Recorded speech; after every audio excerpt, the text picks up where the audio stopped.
Assalamualaikum warahmatullahi wabarakatuh.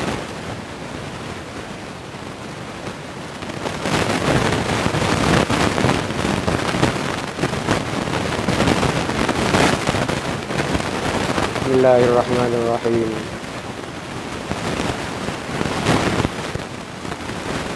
Innal hamdalillah nahmaduhu wa nasta'inuhu wa nastaghfiruh. ونعوذ بالله من شرور أنفسنا ومن سيئات أعمالنا من يهده الله فلا مضل له ومن يضلله فلا هادي له أشهد أن لا إله إلا الله وحده لا شريك له وأشهد أن سيدنا وحبيبنا محمدا عبده ورسوله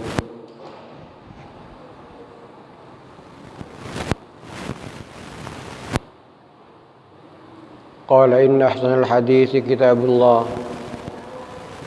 وخير الهدي هدي محمد صلى الله عليه وسلم وشر الأمور محدثاتها وكل محدثة بدعة وكل بدعة ضلالة. اللهم صل وسلم وبارك على هذا النبي الكريم حبيبنا وشفيعنا وقرة أعيننا محمد وعلى آله وأصحابه أجمعين. اللهم إني أعوذ بك أن أضل أو أضل أو أزل أو أزل أو أظلم أو أظلم أو أجهل أو يجهل علي. اللهم زدنا علما نافعا وارزقنا فهما.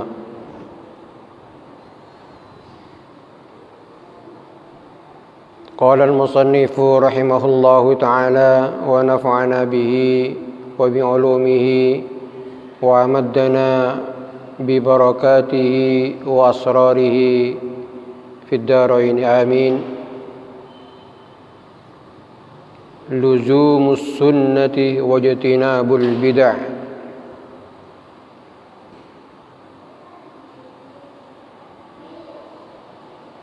لزوم السنة واجتناب البدع.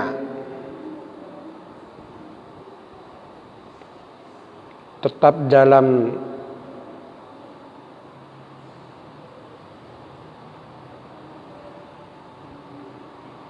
sunnah dan menjauhi bid'ah. Istiqamah di dalam melakukan sunnah dan menjauhi bid'ah. Begitu secara ijmali kandungan hadis yang akan kita kaji pada sore hari ini.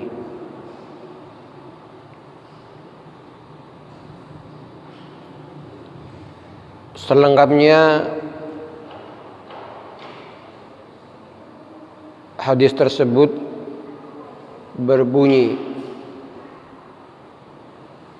waruya an Abi Najihin al-Irbad bin Sariyah radhiyallahu ta'ala anhu qal wa'adhana Rasulullah sallallahu alaihi wasallam mau'izatan wajilat minhal qulub wa dharafat minhal uyun فقلنا يا رسول الله كأنها موعظة مودع فأوصنا قال أوصيكم بتقوى الله عز وجل والسمع والطاعة وإن تأمر عليكم عبد فإنه من يعش منكم فسيرى اختلافا كثيرا فعليكم بسنتي وسنة الخلفاء الراشدين المهديين عضوا عليها بالنواجذ وإياكم ومحدثات الأمور فإن كل بدعة ضلالة رواه أبو داود والترمذي وقال حديث حسن صحيح.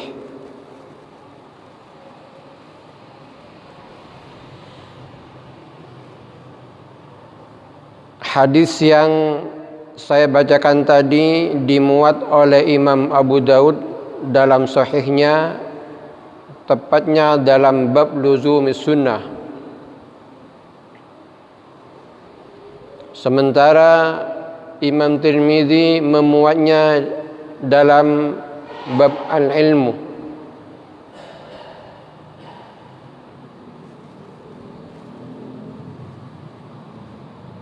Yang artinya kurang lebih Abi Najih Irbad bin Sariyah berkata bahwa suatu hari Rasulullah memberi kita mau'izah yang karenanya hati kita menjadi bergetar, yang karenanya air mata kita menetes tanpa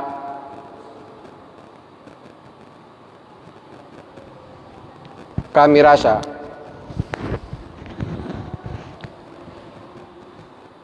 Lalu kami bertanya kepada Rasulullah. Kami berkata kepada Rasulullah sallallahu alaihi wasallam, "Kannaha mau'iyatum waddi'." Ya Rasulullah, kayaknya mau'izah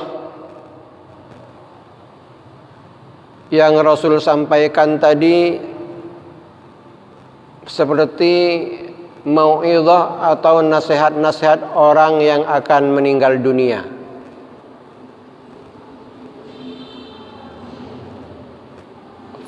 Fa'ausina, dengan demikian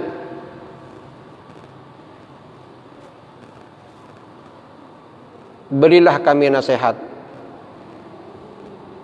Lalu qala Nabi, Rasulullah bersabda, "Usikum bitaqwallahi azza wa jal." Aku nasihati kalian untuk selalu bertakwa kepada Allah. Satu. Was-sam'i wat-ta'ati wa in ta'ammara 'alaikum 'abdun. Dan aku nasihati kalian untuk selalu mendengar dan mentaati pimpinan kalian, walaupun yang memimpin kalian itu seorang hamba sahaya. Fa innahu may ya'ish minkum fasayara ikhtilafan katsira. Sebab jika di antara kalian hidup setelah kepergianku,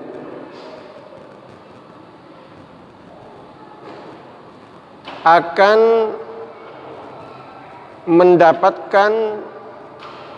menemukan perbedaan-perbedaan yang sangat banyak, ikhtilaf. Maka jika kalian bisa hidup setelah kepergianku, maka pesanku fa'alaikum bisunnati, hendaknya kalian selalu istiqomah melakukan sunnah-sunnahku, wa sunnatil khulafair rasyidin al-mahdiyyin, serta sunnah-sunnah para khalifah setelahku, addu alaihi bin nawajid, peganglah sunnah tersebut, sunnahku maupun sunnatul khulafa, bin nawajid, dengan gigi geraham kalian, gigit kuat-kuat. Berikutnya, wa iyyakum wa muhdatsatil umur, hati-hati, waspadalah, jauhilah hal-hal yang baru. Fa inna kulla bid'atin dhalalatun, sebab setiap yang bid'ah itu adalah sesat. Ini kandungan hadis yang bersumber Abi Najih, riwayat Abu Daud dan Tirmidzi, juga Ibnu Majah. Apa saja yang perlu kita kaji dari hadis ini, dan apa saja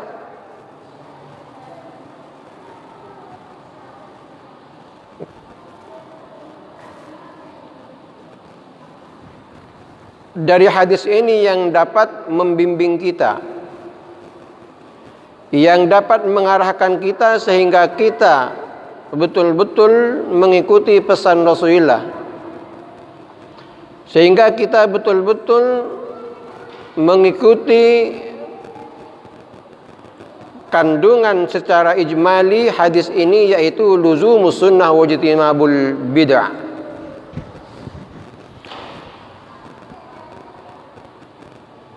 Secara ijmali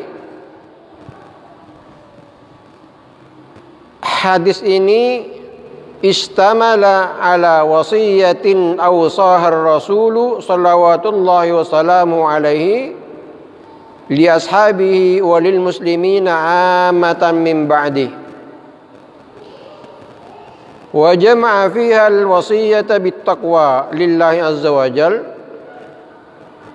was sam'i wat ta'ati lil hukkamil muslimin. Wa fi hadza tahsilu sa'adatid dunya wal akhirah. Kama awsal ummata bima yakfulu lahan najata wal huda idh tasamat bis sunnati wa lazimatil jaddah wa taba'adat 'anid dalalati wal bid'ah. Ini secara ijmali kandungan yang hadis yang sudah saya bacakan tadi, yang artinya hadis tersebut meliputi wasiat-wasiat Rasulullah sallallahu alaihi wasallam. Hadis tersebut berisi wasiat Rasulullah yang oleh Abi Najih diduga wasiat ini wasiatnya seseorang yang akan meninggal dunia. Wasiat Rasulullah kepada ashabihi, untuk para sahabat dan seluruh kaum muslimin setelahnya. Di dalam wasiat tersebut ada pesan agar selalu hidup bertakwa kepada Allah Subhanahu wa taala dan senantiasa mendengar dan mentaati para pemimpin kaum muslimin. Dengar dan taati. Dengan cara demikian, seseorang kita, kalau kita istiqomah dan konsisten, akan menuai sa'adatun fid dunya wa sa'adatun fil akhirah. Bahagia dunia akhirat.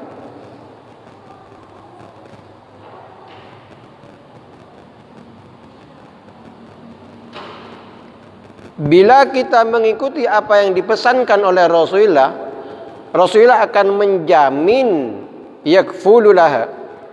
Ketika Rasulullah berpesan kepada para sahabat juga pada umatnya, yakfululah najata wal huda, Rasulullah menjamin kalau diikuti. Apa jaminan Rasulullah?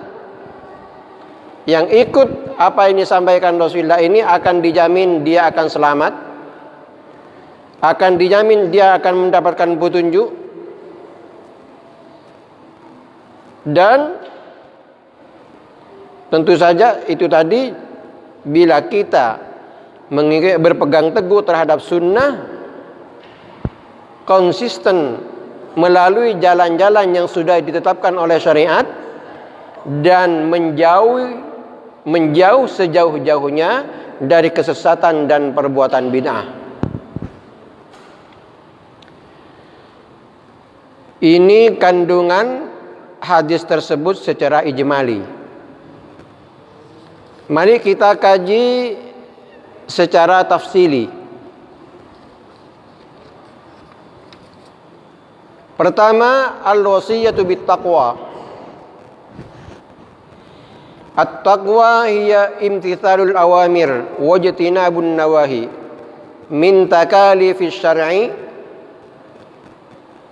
wal wasiyatu biya i'tina kabirun minan nabi sallallahu alaihi wasallam lianna fit tamassuki biha sa'adatad dunya wal akhirah wa hiya wasiyatullah ta'ala lil awwalin wal akhirin wa laqad wassayna alladhina utul kitaba min qablikum wa iyyakum anit taqullah. Rasulullah sallallahu alaihi wasallam memulai tausiahnya dengan kalimat ittaqullah,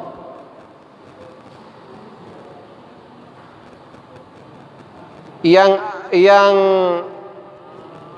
menurut para ahli bahasa, takwa adalah melakukan apa yang diperintahkan oleh Allah dan menjauhi apa yang dilarang oleh Allah Subhanahu wa taala. Ini salah satu bentuk perhatian Rasulullah kepada para sahabat, juga kepada umatnya. Kenapa? Sebab Rasulullah menginginkan kita umat manusia menuai kebahagiaan di dunia maupun di akhirat, dan kuncinya adalah taqwallah. Bahkan mengajak untuk bertakwallah tidak hanya berada di dalam agama kita Islam, tidak hanya sebatas umat Muhammad sallallahu alaihi wasallam. Justru ajakan takwallah ini sejak umat-umat terdahulu, ajakan takwallah sudah dikenal. Sebagaimana surat An-Nisa, walaqad wasaynal ladzina utul kitaba min qablikum wa iyyakum anit taqullah. Aku telah memberi wasiat kepada orang-orang yang telah diberi kitab sebelum kalian, juga kepada kalian, anit taqullah. Saking pentingnya ajakan takwallah ini sampai-sampai di dalam khutbah Jum'ah, tanpa kalimat ajakan bertakwa kepada Allah itu khutbah Jumatnya tidak sah, otomatis berakibat Jumatnya pun juga tidak sah.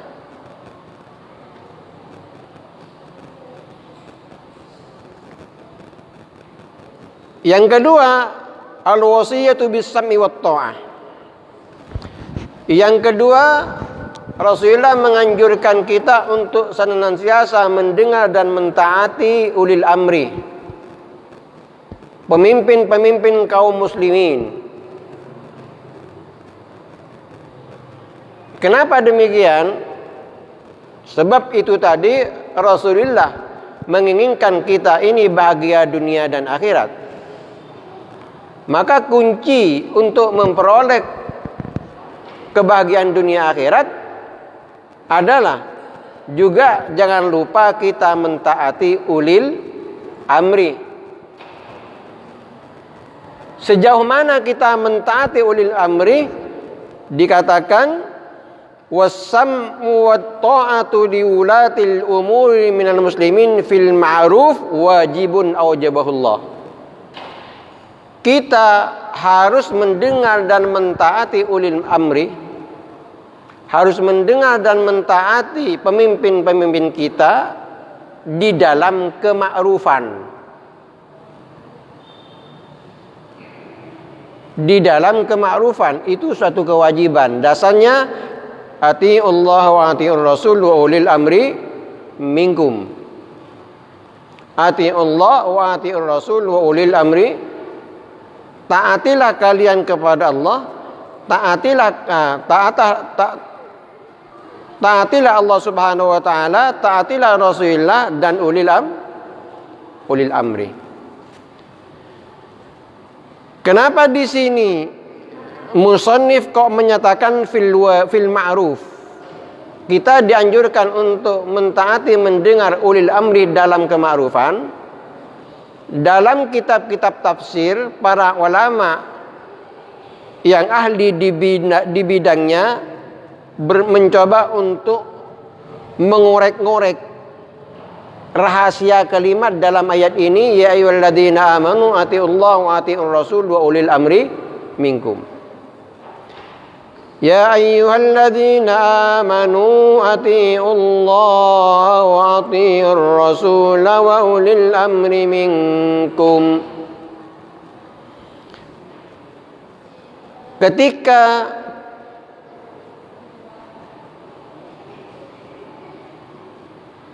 kita dianjurkan untuk mentaati Allah Subhanahu wa taala dan Rasul, diawali dengan kalimat atiullah, taatilah Allah.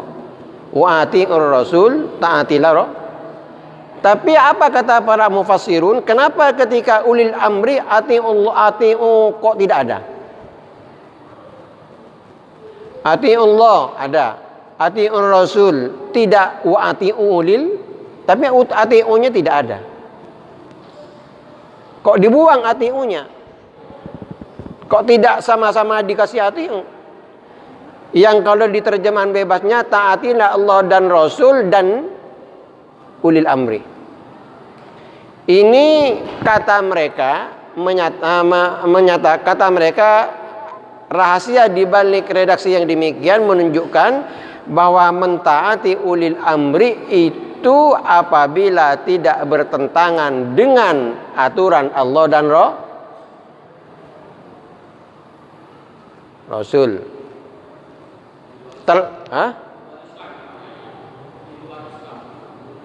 Yang penting siapapun yang menjadi pemimpin, kalau itu melanggar Allah dan Rasul,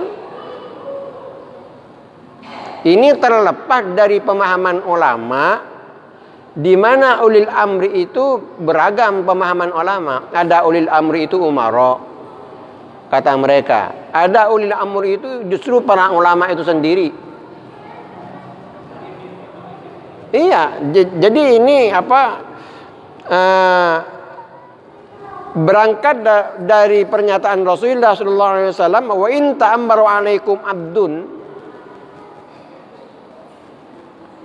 Kalau kita ajukan perbandingkan ayat ini dengan hadis tersebut, berarti itu ulil amri. Ulil amri maksudnya ulil amri adalah pemerintah, pemimpin. Sebab dalam tafsir ada yang berpendapat ulil amri itu para ulama. Jadi ala kulli halin, selain nasihat, arahan selain Allah dan Rasul, wajib kita taati dalam kema'rufan. Kalau tidak, jangan ditaati. Dalam riwayat lain, la ta'ata li mahlukin fi maksiatil khaliq. Tidak boleh mentaati sesama manusia kalau itu kandungannya melanggar Allah dan Rasul. Ini yang berikutnya, luzumut tamassuki bis sunnah an-nabawiyyah wa sunnatil khulafair rasyidin. Yang berikutnya, nasihat berikutnya, kita oleh Rasulullah diharuskan untuk konsisten terhadap sunnah, konsisten terhadap ajaran Rasulullah, sunnah Rasulullah, atau terhadap khulafaur rasyidin Abu Bakar, Umar, Utsman dan Ali radhiyallahu taala anhum. Dan Rasulullah mewanti-wanti kita jangan sampai kita melakukan bid'ah.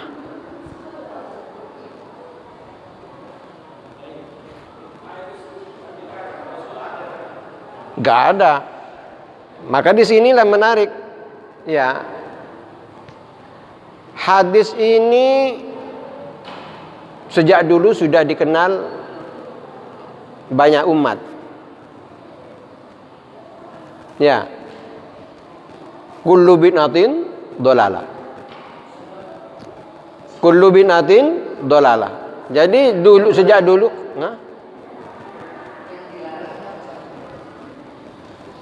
jadi sejak dulu kalau hadis ini sudah diketahui oleh banyak orang.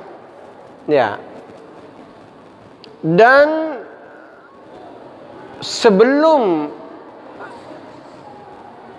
masuknya aliran-aliran Wahabi Salafi, nggak pernah ribut dengan bulan mulutan, nggak pernah ribut dengan Isra Mi'raj, nggak pernah ribut dengan tahlilan.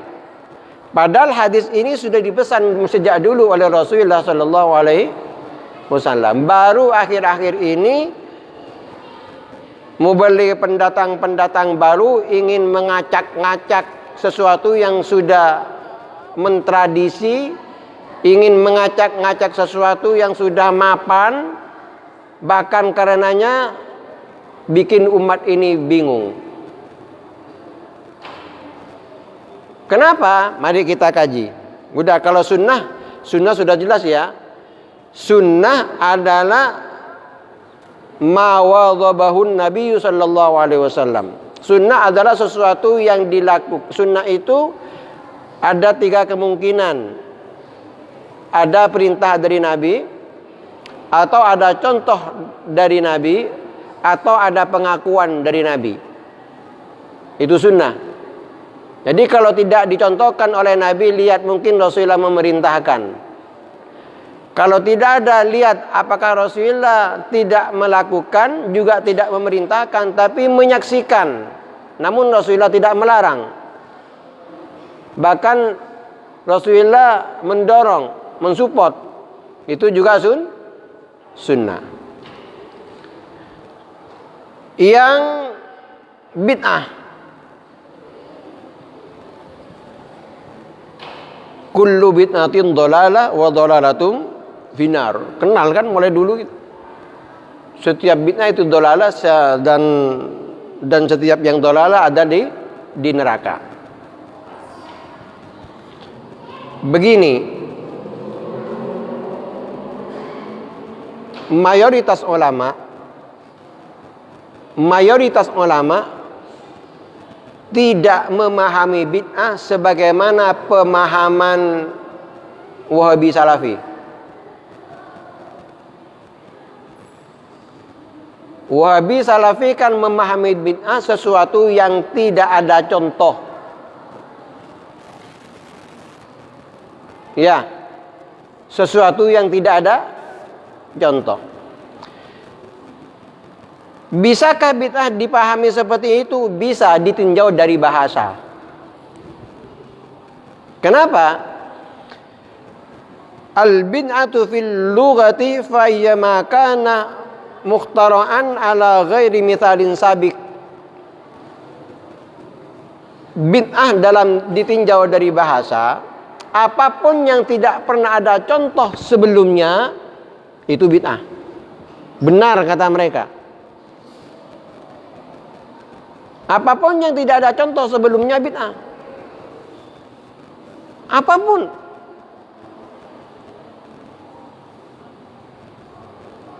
Maka Allah Subhanahu wa taala disebut dengan mempunyai nama Badi', ya Badi', ya Ba. Sebab Allah Subhanahu wa taala Badi'as samawati wal ard, menciptakan langit dan bumi tanpa contoh sebelumnya. Badi'. Tapi mayoritas ulama memahami bid'ah bukan tidak seperti itu. Ya. Bid'ah yang dolalah yang saya maksud. Bid'ah yang dolalah, mayoritas ulama memahami sesuatu yang tidak ada contohnya dan tidak ada dalilnya.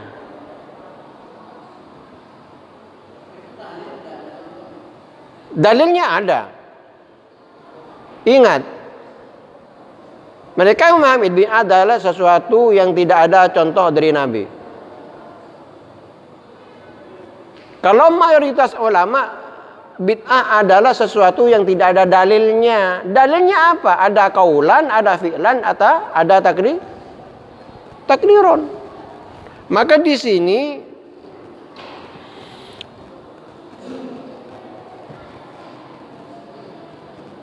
secara syar'i dan singkat serta simpel, pemahaman bid'ah adalah ma ahdatsa ala khilafi amri syari' wa dalilil khasi wal 'am. Yang pas, ma ahdatsa ala khilafi amri syari' wa dalilil khasi wal 'am. Sesuatu yang baru, tidak sesuai dengan perintah syariat dan tidak sesuai dengan dalil baik khusus maupun umum.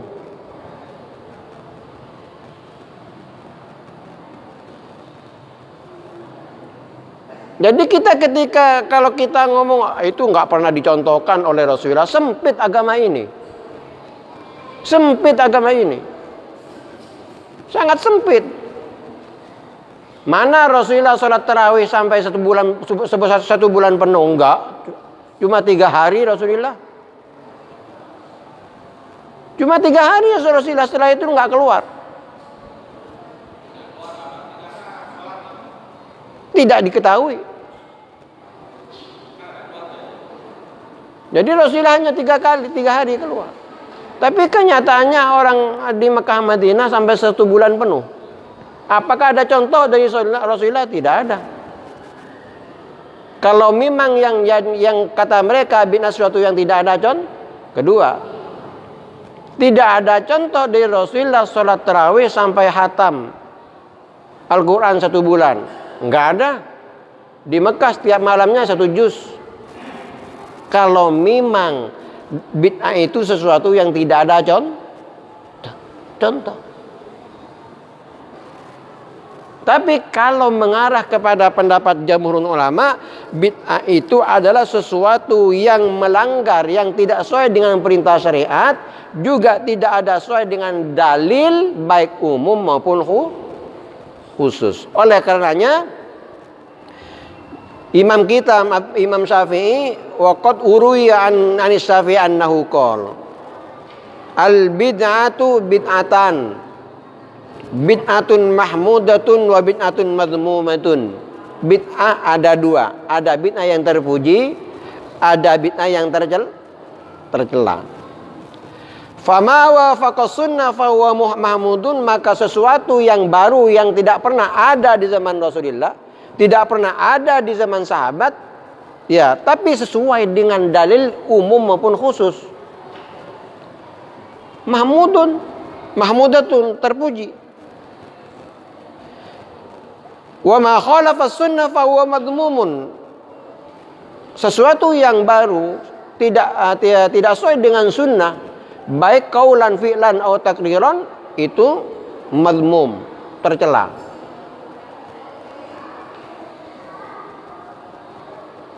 Ini tidak ada, pandangan ini ditolak oleh mereka, tapi hak saja, sah-sah saja mereka mendefinisikan sunnah.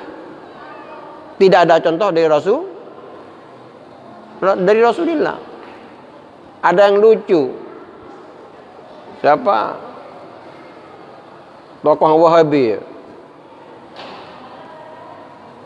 menyatakan, mengkritisi orang-orang secara umum kalau habis baca Al-Quran Al-Qurannya ditium.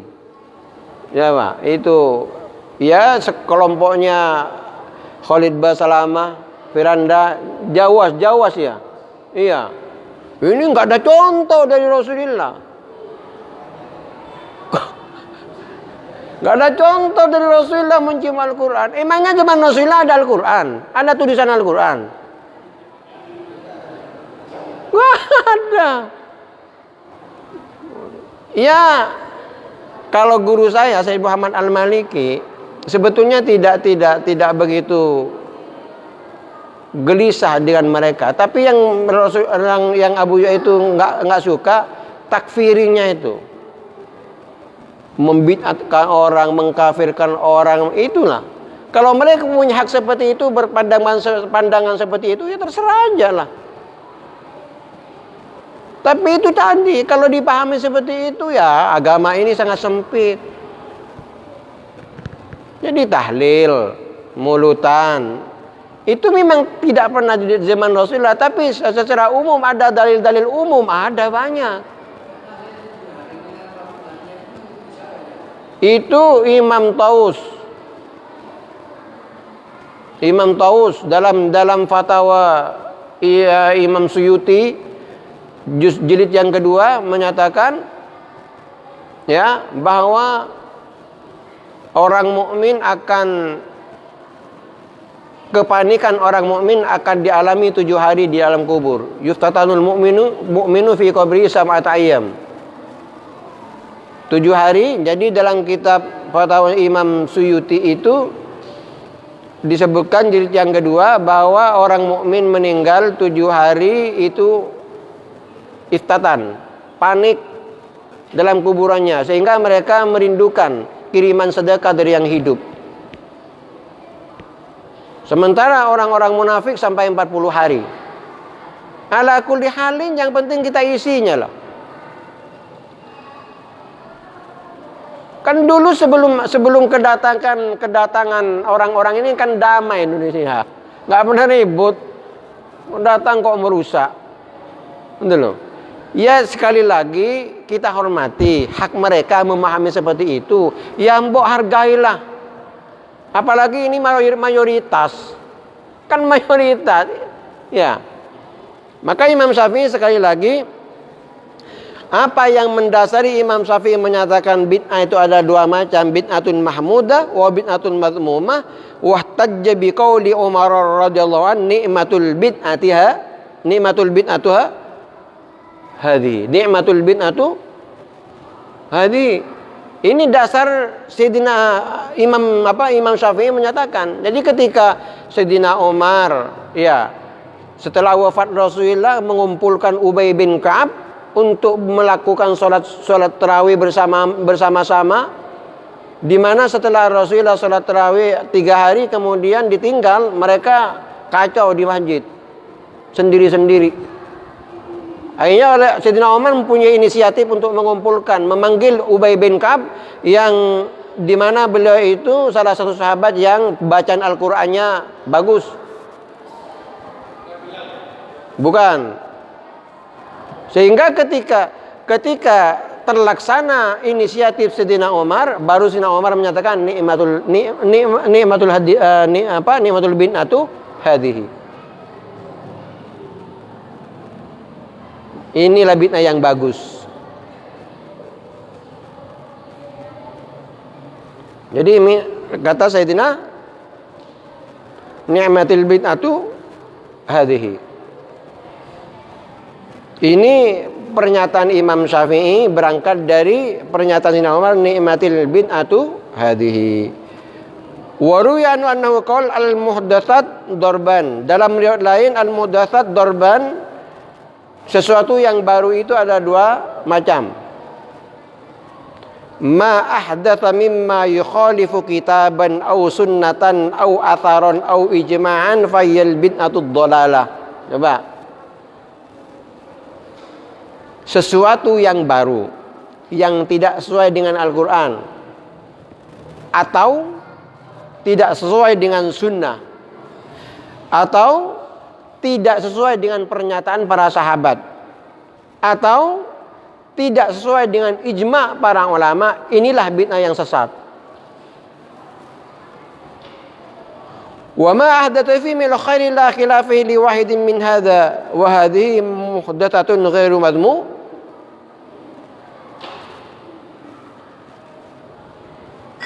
Setiap sesuatu yang baru, yang ada nilai-nilai bagus di dalamnya menurut tinjauan agama, la khilafa fihi liwahidin min hadza, tidak ada perbedaan pendapat para ulama. Kecuali yang aneh-aneh dan nyeleneh.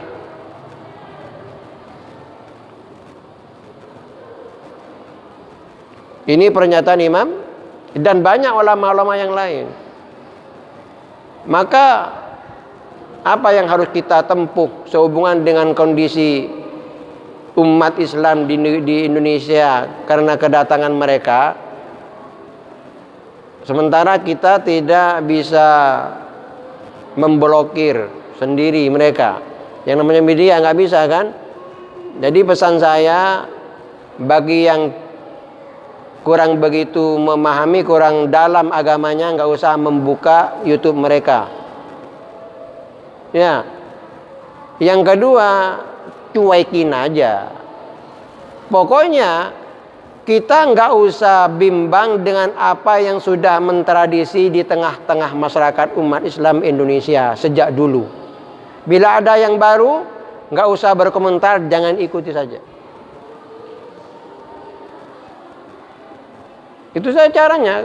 Jadi kita nggak bisa, apalagi negeri kita memang memberi kebebasan kepada siapapun untuk menyampaikan sesuatu. Tidak ada larangan. Tidak ada larangan. Yang jelas-jelas sesat kata majelis ulama dibiarkan kok. Sementara ini belum tentu sesat. Ya. Bahkan almarhum Kiai Maimun Zubair tidak setuju bagi orang yang menyesatkan Wahabi Salafi.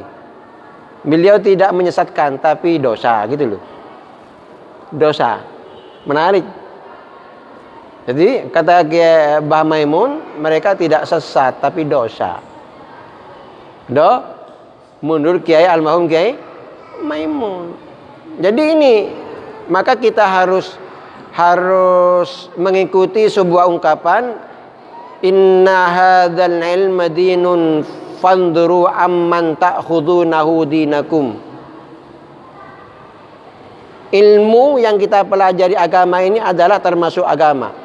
Oleh karenanya, sebelum kau mempelajari agama, perhatikan dulu kepada siapa kau akan belajar agama. Ya boleh jadi para teroris itu kena keliru berguru. Jadi pengaruhnya luar biasa.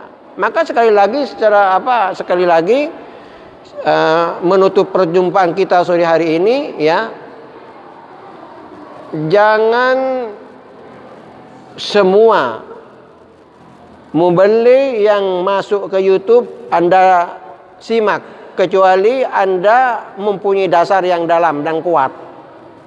Ya.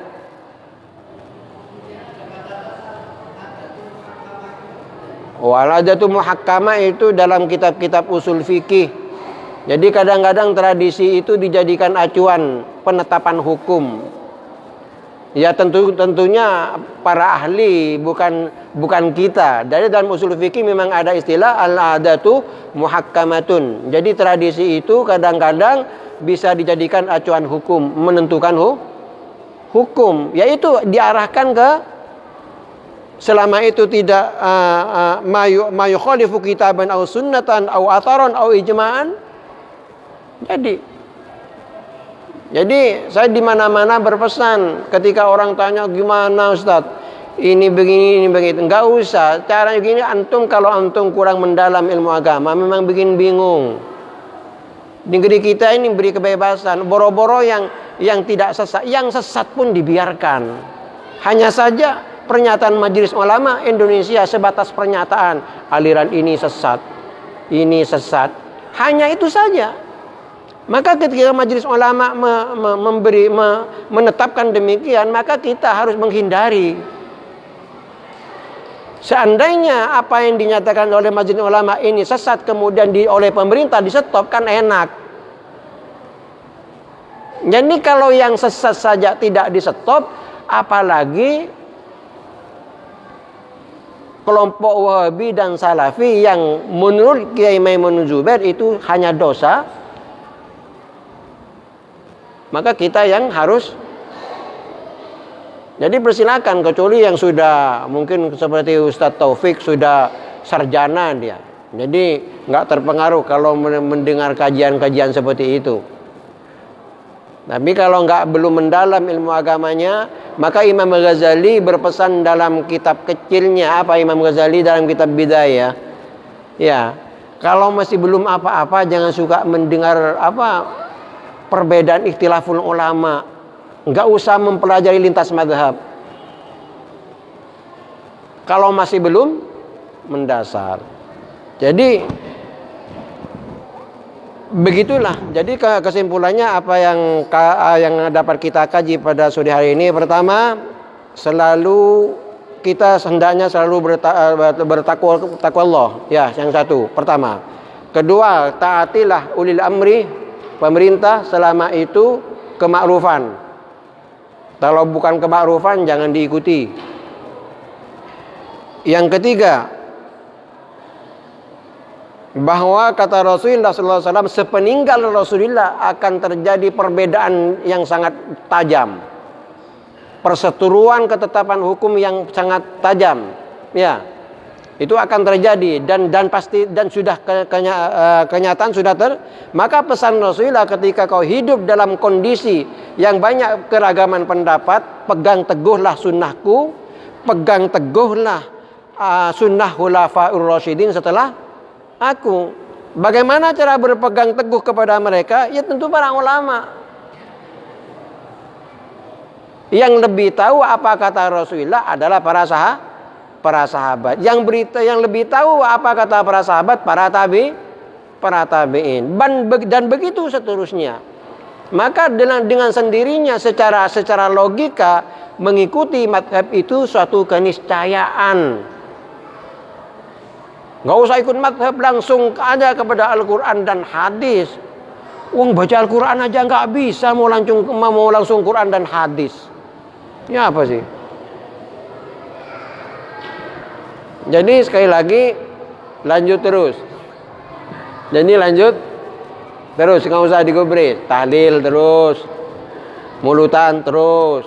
Yang jelas jangan sampai berbaur dengan hal yang negatif. Itu pengertian bid'ah. Jadi saya ulangi, bid'ah sesuatu yang tidak ada dalilnya dari Rasulullah maupun dari para sahabat. Yang paling pas yang terakhir tadi saya ulangi ya. Ingat, sesuatu yang bid'ah adalah sesuatu yang tidak ada dalilnya dalam Al-Quran, tidak ada dalilnya dalam hadis, tidak ada dalilnya dalam atharus sahabah, dan tidak ada dalilnya dari ijma' ulama.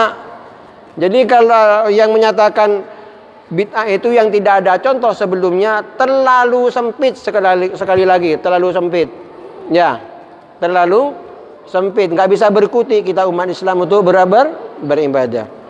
Demikian, mudah-mudahan bermanfaat, dan apa yang benar apa yang saya sampaikan itu semata-mata hidayah dari Allah, dan apabila yang salah itu keterbatasan ilmu saya, dan itu jelas-jelas dari setan ar-rajim. Aku qouli hadza wa astaghfirullah li wa lakum. Assalamualaikum warahmatullahi wabarakatuh.